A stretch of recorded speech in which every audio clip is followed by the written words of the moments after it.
வணக்கம். இது அக்ஷரம் அக்ஷயம். இன்றைக்கி நாம் ஹிந்தி பாலபோதினி அதில் 9வது பாடம் பார்க்க போகிறோம். இந்த பாடத்தில் எதை பற்றி படிக்க போகிறோம் அப்படிங்கிறத பார்க்கலாம். சிக்ஷகோ கேலியே, ஆசிரியர்கள் எதை சொல்லிக் கொடுக்குறதுல கவனம் செலுத்தணும், இதில் எதை தெளிவாக்கணும் அந்த குழந்தைங்களுக்கு அப்படிங்கிறதுக்காக கொடுக்கப்பட்ட குறிப்பு. ஒரு வாக்கியத்தில் இடம்பெற்றுள்ள பெயர்கள், இடங்கள், பொருட்கள் முதலியவற்றிடையே உள்ள தொடர்பினை காட்டுபவை இடைச்சொற்கள். தமிழில் இந்த இடைச்சொற்களுக்கு முன் பெரும்பாலும் உக்கு, ஐ வேற்றுமை உருபுகள் உபயோகிக்கப்படுகின்றன. அதாவது நேருவுக்குப் பிறகு, தாமரையைப் போல. ஆனால் ஹிந்தியில் பெரும்பாலும் கே மற்றும் ஒரு சில இடங்களில் கி வேற்றுமை உருபுகள் உபயோகிக்கப்படுகின்றன. ஸோ இதில் கேசாத், கீவோர், ஆண்பாலில் இருக்கக்கூடிய வார்த்தைகளை இடைச்சொற்களை நம்ம பயன்படுத்தும் போது கே தான் நம்ம பயன்படுத்துவோம். கா அப்படியெல்லாம் நம்ம பயன்படுத்தக்கூடாது. அந்த கா அப்படின்னு நம்ம கா கே கீன்னு பார்க்கக்கூடிய கா கே கீ வேறு, இது வேறு. இடைச்சொற்களுக்காக பயன்படுத்தக்கூடிய கேங்கிறது ஆண்பால் சொற்களுக்கு கே தான் எல்லா இடத்துலையும் வரும். அதே மாதிரி பெண்பால் சொற்கள் ஓர், தரஃப் அந்த மாதிரிலாம் வரும்போது கீ அப்படிங்கிறது பயன்படுத்தப்படும். ஏன்னா அந்த வார்த்தைகள் எல்லாம் பெண்பால் வார்த்தைகள். இதைத்தான் நம்ம அங்கே பாடம் நடத்தும்போது அந்தந்த இடங்களில் நம்ம சொல்லிக்கிட்டே வர வேண்டியது. இப்போ பாடத்துக்கு போகலாம். பாட் நவ். ராஜு ஷங்கர் கே சாத் ஸ்கூல் ஜாத்தா ஹே. இப்போ இந்த கே சாத் அப்படிங்கிறது உடன், அவனுடன், ஒய்த் அப்படிங்கிற அர்த்தத்தில் இருக்குது. ராஜு ஷங்கர் கே சாத் ஸ்கூல் ஜாத்தா ஹே. ராஜு சங்கருடன் பள்ளிக்கு செல்கிறான். சிம்பிள் ப்ரெசன்ட் டென்ஸில் இருக்குது. மாதாஜி உமா கே சாத் மந்திர் ஜாத்தி ஹே. அம்மா அதாவது தாயார் உமாவுடன் கோயிலுக்கு செல்கிறார். மந்திர் கே சாம்னே கியா ஹே. கோயிலுக்கு முன்னால் என்ன இருக்கிறது? மந்திர் கே சாம்னே ஏக் தாலாப் ஹே. அந்த பிக்சர்லேயே கொடுத்துருப்பாங்க. கோயிலுக்கு முன்னால் என்ன இருக்குது? ஒரு குளம் இருக்கிறது. தாலாப், குளம். கோயிலுக்கு முன்னால் குளம் இருக்கிறது. ஷங்கர் கே கர் கே பீச்சே ஏக் படா பேடு ஹே. இப்போ ஷங்கர் கே கர்னு வருது இல்லையா, அந்த கே வேற. ஷங்கருடைய அப்படிங்கிற அர்த்தத்தில் வரக்கூடிய அந்த கே வேற. கே பீச்சே அப்படின்னு சொல்கிறது உக்கு பின்னால் அப்படிங்கிற மீனிங்கில் வருது. ஸோ இந்த கேயும் அந்த கே கா அதெல்லாம் கன்ஃபியூஸ் பண்ணிக்கக்கூடாது. ஷங்கர் கே கர், சங்கருடைய வீட்டுக்கு பின்னால். அந்த சங்கர் கா கர்னா சங்கருடைய வீடு. சங்கர் கே கர் அப்படிங்கும்போது அந்த அடுத்ததாக கே பீச்சேங்கிற வேற்றுமை உருபு பகுதி வர்றதுனால அது கேகர்னு மாறும். இது ஏற்கனவே நம்ம பார்த்துருப்போம் முந்தைய பாடங்களில். ஏக் படா பேடு ஹே. ஒரு பெரிய மரம் இருக்குது. சங்கரோட வீட்டுக்கு பின்னால் ஒரு பெரிய மரம் இருக்குது அப்படின்னு சொல்கிறாங்க. கீழே உள்ள இன்னொரு பகுதியில் அந்த பிக்சர் கொடுத்துருக்கு. வீட்டுக்கு பின்னால் ஒரு பெரிய மரம் இருக்கிற மாதிரி படம் கொடுத்துருக்குறாங்க. உமா கே பீச்சே கவுன் ஆத்தா ஹே. உமாவுக்கு பின்னால் யார் வருகிறார்கள்? உமா கே பீச்சே உஸ்கா சோட்டா பாயி ஆத்தா ஹே. உமாவுக்கு பின்னால் அவளுடைய சகோதரன், அதாவது தம்பி, சிறிய சகோதரன் அங்கே இருந்தாலும் இளைய சகோதரன் இருந்தாலும் தம்பி அப்படின்னு நம்ம சொல்லிக்கலாம் இல்லையா, வருகிறான். அந்த கொஷின்லேயே அது ஆத்தாகேன்னு வருகிறான் அப்படிங்கிற அர்த்தத்தில் தான் இருக்கிறது. நம்ம யார் வராங்க அப்படின்னு கொஷினாக இருக்கும்போது நம்ம கேட்டுக்கிறோம். பிதாஜி கே பாஸ் ஏக் சுந்தர் கடி ஹே. கே பாஸ் அவரிடம். நம்ம பேசும்போது எங்கள் அப்பா கிட்ட ஒரு பேனா இருக்குது அப்படின்னு நம்ம சொல்கிறோம் இல்லையா. அந்த கே பாஸுங்கிறது பக்கத்தில் அப்படிங்கிற ஒரு அர்த்தமும் இருக்குது. அவரிடம், அவர் வைத்திருக்கிறார் அப்படிங்கிற அர்த்தத்தில் வரக்கூடிய அவரிடம் அப்படிங்கிறதுக்கும் நம்ம அதை பயன்படுத்துவோம். இப்போ இந்த இடத்துல அவர்கிட்ட அப்படின்னா அவர் பக்கத்தில் அந்த கடிகாரத்தை வச்சுட்டு அவர் உட்கார்ந்துருக்கல இல்லையா. அவரிடம், அவர் அதை வைத்திருக்கிறார் அப்படிங்கிற அர்த்தத்தில் வரக்கூடியது. ஸோ இந்த கே பாஸ் அப்படிங்கிறது இடத்துக்கு ஏற்ற மாதிரி நம்ம மீனிங் எடுத்துக்கணும். பிதாஜி கே பாஸ் ஏக் சுந்தர் கடி ஹே. தந்தையாரிடம் ஒரு அழகான கடிகாரம் இருக்கிறது. தும்ஹாரே பாஸ் கித்தனே ருப்பே ஹே. இதுவும் அதே மாதிரி தான். உன்னிடம் வாங்கிட்ட அப்படின்னு நம்ம பேச்சில் சொன்னாலும் உன்னிடம் தான் சரியானது. நம்ம பேச்சு வழக்கில் தமிழில் வாங்கிட்ட எவ்வளோ ரூபா இருக்குதுன்னு நம்ம கேட்குறோம். கிட்டன்னா அது பக்கத்தில் இருக்குதுன்னு அர்த்தம் இல்லை இல்லையா? தும்ஹாரே பாஸ் கித்தனே ருபே ஹே, உன்னிடம் எத்தனை ரூபாய்கள் இருக்கின்றன.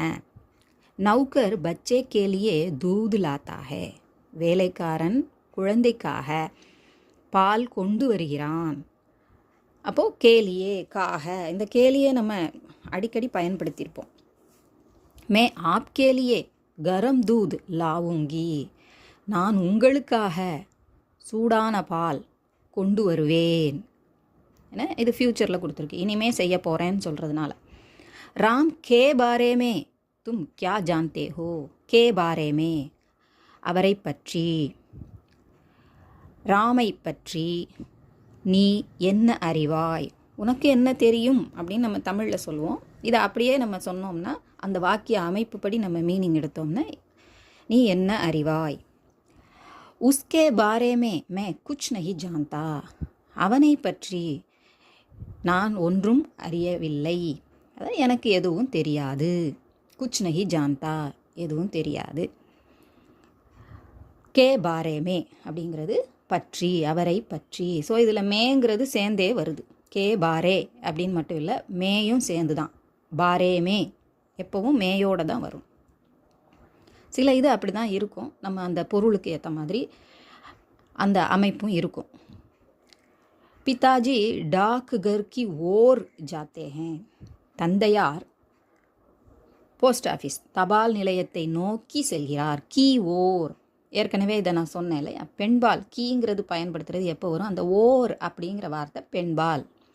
அது எப்படி தெரிஞ்சுக்கலாம்னா இப்போ இந்த கீயை வச்சு தான் தெரிஞ்சுக்கலாம். ஸோ பழக்கத்தில் தான் சில வார்த்தைகள் இந்த காரணத்தினால தான் அப்படின்னு அதை உட்காந்து எக்ஸ்பிளைன் பண்ணாலும் நம்ம ஞாபகம் வச்சுக்க முடியாது. அந்த போக்கில் சில ரூல்ஸ் உண்டு. இதெல்லாம் இந்த மாதிரியானதெல்லாம் ஆண்பால், இந்த மாதிரியானதெல்லாம் பெண்பால் அப்படின்னு ரூல்ஸ் உண்டு. ஆனால் என்ன ஆயிரும், ஒவ்வொரு இதுலேயும் இந்த வார்த்தைகள் எல்லாம் விதிவிலக்கு அப்படின்னு கொடுத்துருப்பாங்க. அதனால அந்த ரூலை வச்சே எல்லாத்தையும் நம்ம பார்க்க முடியாது. சில இடங்களில் அங்கே முன்னால் உள்ள இந்த கீ அப்படிங்கிறத வச்சோ, அந்த வெர்பு இருக்கும் இல்லையா, சில மற்ற வார்த்தைகளுக்கு அந்த வெர்பு தீல முடியுதா, தாள முடியுதா, தேல முடியுதாங்கிறத வச்சு நம்ம பார்த்துக்கலாம். அது பெண்பாலை குறிக்குதா ஆண்பாலை குறிக்குதா அந்த வினை சொற்கள் அப்படிங்கிறத வச்சு, அதுக்கப்புறம் அட்ஜெக்டிவ் விசேஷன் அதை வச்சு கண்டுபிடிக்கலாம் ஆண்பாலா பெண்பாலான்னு. இப்போ அடுத்ததா, காவேரி நதி பங்கால் காடி கி ஓர் பெஹத்தி ஹை.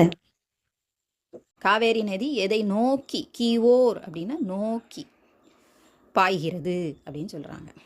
காவேரி நதி வங்கப் பெருங்கடலை நோக்கி பாய்கிறது. வங்காள விரிகுடா அப்படின்னு சொல்லுவாங்க இல்லையா, அதான் காடின்னு கொடுத்துருக்கு.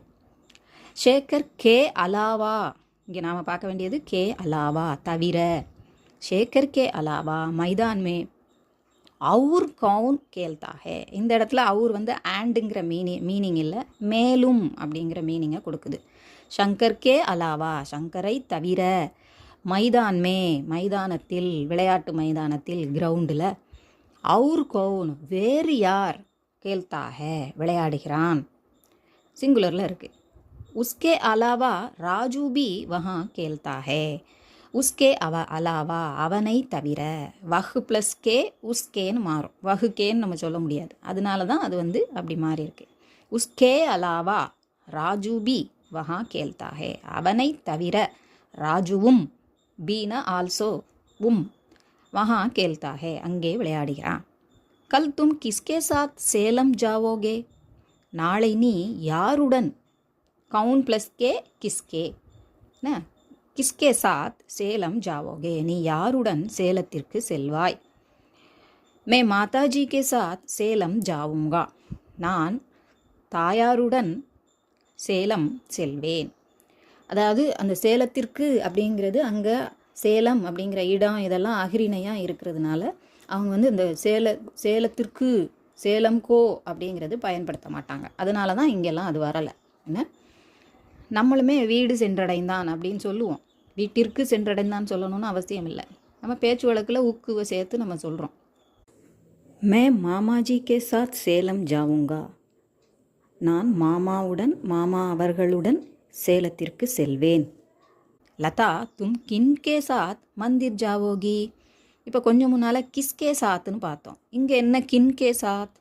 அப்போது இதுவும் கவுன் ப்ளஸ் கே தான். ஆனால் மரியாதையாக வரும்போது அது கின் அப்படின்னு வந்துடும். சரியா? கிஸ்ன்னு இருக்கிறது சாதாரணமாக சொல்லக்கூடியது. கின்னுன்னு வரும்போது அதே கவுன் தான். கவுனில் வந்து சிங்குலர் ப்ளூரல் ரெண்டுக்குமே கவுன்கிற வார்த்தை தான். ஆனால் நம்ம இதில் அதை காமிக்கிறோம். மரியாதைக்குரியது ப்ளூரலுக்குரியது அதை வந்து நம்ம இங்கே கின் அப்படின்னு மாற்றிடுறோம். உஸ் அப்படிங்கிறது உன்னுன்னு மாறும், இஸ்ஸுங்கிறது இன்னுன்னு மாறும் மரியாதையில். லதா தும் கின்கே சாத், நீ எவருடன் யாரோட போகிற, அதான் ப்ளூரலில் சொல்கிறோம். மந்திர் ஜாவோகி, எவருடன் நீ கோயிலுக்கு செல்வாய். மே பிதாஜி கே சாத் மந்திர் ஜாவோங்கி. ஸோ அது மரியாதையாக சொன்னதுனால சிங்குலராக இருந்தாலும் ரெஸ்பெக்ட்னால ப்ளூரலை பயன்படுத்தியிருக்காங்க. மே பிதாஜி கே சாத் மந்திர் ஜாவோங்கி, நான் தந்தையாருடன் கோயில் செல்வேன். கோபால் கே பீச்சே கவுன் ஆத்தா ஹே, கோபாலுக்கு பின்னால் யார் வராங்க? உஸ்கே பீச்சே சங்கர் ஆத்தா ஹே, அவன் பின்னால், இந்த உஸ்கே வருது இல்லையா, அவன் பின்னால் சங்கர் வருகிறான். ஸோ இதோட இந்த லெசன் முடிஞ்சுது. அபியாஸ் இந்த பேஜில் கொடுத்துருக்குறாங்க. கொஷின் இந்த பக்கம் இருக்குது. உங்களுக்கு ஆன்சர் பின்னால் வியாக்கியான் மாலால் கொடுத்துருக்காங்க. இப்போ கொஷின் பார்த்தோம் அப்படின்னா, தமிழ் யா அங்கிரேஜி மே அனுவாத் கரோ, அதாவது மீனிங் நம்ம எழுதணும். வேர்ட்ஸு தானே, மீனிங் எழுதணும். தாலாப், அதாவது தமிழ் அல்லது இங்கிலீஷில். தாலாப் குளம், பாண்டு. சுந்தர் அழகான, பியூட்டிஃபுல். டாக்குகர் அஞ்சல் அலுவலகம் அல்லது தபால் நிலையம், போஸ்ட் ஆஃபீஸ். நௌக்கர் வேலைக்காரன், சர்வெண்ட். இப்போது நமக்கு இங்கே சூஸ் கொடுத்துருக்குறாங்க இல்லையா. கோஷ்டக் சே சஹி ஷப்து சுனோ, அந்த பிராக்கெட் அதான் கோஷ்டக். அவுர் காலி ஜஹக் பரோ, அதில் சஹி ஷப்து சுனோ, சரியான சொல்லை தேர்ந்தெடு, காலி இடத்தில் நிரப்பு, அந்த டேஷில் ஃபில்அப் பண்ணணும். ராஜு शंकर के डैश स्कूल जाता है, राजू शंकर डैश स्कूल जाता है. ராஜு சங்கர் டேஷ் ஸ்கூலுக்கு போகிறான் அப்படின்னு சொல்லியிருக்கிறாங்க. சாம்னே அப்படின்னா எதிரில், சாத் அப்படின்னா உடன், பாஸ்னா பக்கத்தில் அல்லது இடம் அப்படிங்கிற அர்த்தம். அப்போ நம்ம இதில் எது கரெக்டு? கே சாத் அதான் கரெக்டாக இருக்கும் இல்லையா. ராஜு சங்கர் கே சாத் ஸ்கூல் ஜாத்தா ஹே. உமா கே டேஷ் உஸ்கா பாயி ஆத்தா ஹே, உமா டேஷ் அவனுடைய சகோதரன் வருகிறான். பாஸ்னா பக்கத்தில், அலாவானா தவிர, பீச்சேன பின்னால். நம்ம இந்த லெசனில் பார்த்தபடி உமாவுக்கு பின்னால் யார் வராங்க அப்படின்னு நம்ம பார்த்தப்போ உமா கே பீச்சே அப்படின்னு எழுதுறது சரியாக இருக்கும் இல்லையா. உமாவுக்கு பின்னால் உஸ்கா பாயி ஆத்தா ஹே, அவனுடைய சகோதரன் வருகிறான். மந்திர் கே டேஷ் தாலாப் ஹே, அப்போ கோயிலுக்கு டேஷ் குளம் இருக்கிறது. கோயிலுக்கு முன்னாலா பின்னாலா என்ன அப்படிங்கிறத சொல்லணும். சாம்னே எதிரில், ஸ்கூல் பள்ளி, தூத் பால், சம்மந்தமே இல்லாத ரெண்டு வார்த்தை. கே ஸ்கூல் வராது, கே தூதுலாம் வராது. சாம்னே எதிரில், மந்திர்கே சாம்னே அப்படிங்கிறது தான் அங்கே சரியாக இருக்கும். இப்போ கே சாம்னே எதிரில், மந்திர் கே சாம்னே தாலாப் ஹே, கோயிலுக்கு எதிரில் குளம் இருக்கிறது. நௌகர் பச்சே கே டேஷ் தூத் லாத்தா ஹே, வேலைக்காரன் குழந்தைகள் டேஷ் பால் கொண்டு வருகிறான். பீச்சேன்னா பின்னால், லியேனா காக, அதாவது அவருக்காக இவருக்காகன்னு சொல்கிறது. சாம்னேனா எதிரில், முன்னால். அப்போ நௌகர் பச்சே கே டேஷ் தூது லாத்தா ஹே, அப்போ பச்சே கேலியே இல்லையா, காக. நௌகர் பச்சே கேலியே தூது லாத்தா ஹே, வேலைக்காரன் குழந்தைகளுக்காக பால் கொண்டு வருகிறான். தும்ஹாரே டேஷ் கித்தனே ருப்பியே ஹேன், உன் டேஷ் எத்தனை ரூபாய் இருக்கிறது. அப்போ சாத் அப்படின்னா உடன் அப்படின்னு அர்த்தம். லியேனா காக, பாஸ்னா இடம் அல்லது பக்கத்தில். அப்போ நமக்கு இங்கே என்ன, உன்னிடம் எவ்வளோ ரூபாய் இருக்கிறதுனா நம்ம கேட்போம் இல்லையா. அப்போ தும்ஹாரே பாஸ், பாஸுங்கிறது இடம்ங்கிற அர்த்தமும் பக்கத்தில்ங்கிற அர்த்தமும் இருக்குது. இங்கே நம்ம இடம்ங்கிற அர்த்தத்தில் எழுத போகிறோம். அப்போ தும்ஹாரே பாஸ் கித்தனே ருபயே ஹே. அடுத்ததாக இருக்கக்கூடியது வாக்கியம் கோ மிலாவோ, வாக்கியங்களை சேரு அப்படின்னு சொல்லியிருக்காங்க. இணை அப்படின்னு சொல்லியிருக்காங்க. பொறுத்துக அப்படின்னு சொல்லுவோம். Match the following. பிதாஜி கே பாஸ், தந்தையாரிடம். அப்போ இங்கே இருக்கிறதுல எது சரியாக இருக்கும்? ஏக்கு சுந்தர் கடி ஹே, நம்ம பாடத்தில் அதான் பார்த்தோம் இல்லையா. எங்கள் அப்பாவிடம் ஒரு அழகான கடிகாரம் இருக்குதுன்னு பார்த்தோம். அப்போ இந்த சைடு உள்ள வாக்கியங்களை வாசித்து கரெக்டாக நம்ம அதை அந்த கொஷினுக்கு நேராக எழுதணும். மே ஆப்கேலியே, நான் உங்களுக்காக கரம் தூது லாவுங்கி, சூடான பால் கொண்டு வருவேன். அது அங்கே வந்தது, அது ஒன்று தான் ஃப்யூச்சரில் அந்த பேரால் வந்தது. நான் உங்களுக்காக சூடான பால் கொண்டு வருவேன். உமாக்கே பீச்சே, இப்போ தான் அந்த ஃபில்லப்ஸில் அந்த சூஸில் பார்த்தோம். உமாவுக்கு பின்னால் யார் வந்தாங்க, அதை தான் இங்கே கொஷினாகவே கேட்டிருக்கு. கவுன் ஆத்தா ஹே, உமாவுக்கு பின்னால் யார் வருகிறார்கள், யார் வருகிறான். உஸ்கே பாரேமே, அவனை பற்றி. மே குச் நஹி ஜான்தா, அதான் சரியாக இருக்கும் இல்லையா. எனக்கு எதுவும் தெரியாது, நான் ஒன்றும் அறியேன். மே மாமாஜி கே சாத், நான் மாமாவுடன் சேலம் செல்வேன், சேலத்திற்கு செல்வேன். நான் மாமாவோட சேலத்திற்கு போவேன். அடுத்து இருக்கக்கூடியது சித்ரு தேகோ அவுர் ஜவாப் தோ, படத்தை பார்த்து பதில் தருக, பதிலளி அப்படின்னு கொடுத்துருக்காங்க. மந்திர்கே சாம்னே கியா ஹே, கோயிலுக்கு முன்னால் என்ன இருக்கிறது. மந்திர்கே சாம்னே தாலாப் ஹே, அங்கே பிக்சரில் இருக்குது இல்லையா, குளம் இருக்குது. இது இப்போ கலரில் உள்ளது தான் சரியாக தெளிவாக தெரியல. பிளாக் அண்ட் ஒயிட்டில் இருக்கும்போது கூட ஓரளவு அந்த குளம் தெளிவாக தெரிஞ்சுது. கர்கே பீச்சே கியா ஹே, வீட்டுக்கு பின்னால் என்ன இருக்குது. ஒரு பெரிய மரம் இருக்குது இல்லையா அந்த பிக்சரில். கர்கே பீச்சே பேடு ஹே, வீட்டுக்கு பின்னால் மரம் இருக்குது. நம்ம அந்த லெசனில் பார்க்கும்போது படா பேடு ஹே அப்படின்னு நம்ம பார்த்தோம். தமிழ் யா அங்கிரேஜிமே அனுவாது கரோ, இங்கிலீஷ் அல்லது தமிழ் அல்லது இங்கிலீஷில் டிரான்ஸ்லேட் பண்ண சொல்லியிருக்காங்க, மொழிபெயர்க்க சொல்லியிருக்காங்க. மந்திர்கே சாம்னே ஏக் தாலாப் ஹே, கோயிலுக்கு எதிரே ஒரு குளம் இருக்கிறது. there is a pond in front of the temple. நௌக்கர் பச்சே கேலியே தூத் லாத்தா ஹே, வேலைக்காரன் குழந்தைக்காக பால் கொண்டு வருகிறான். வேலைக்காரன் குழந்தைக்காக பால் கொண்டு வருகிறான். The servant brings milk for the child. पिताजी डाकघर की ओर जाते हैं. அப்பா அஞ்சல் அலுவலகத்தை நோக்கி செல்கிறார். Father goes towards the post office. நோக்கி, கீவோர் அப்படின்னா நோக்கி, அதை நோக்கி.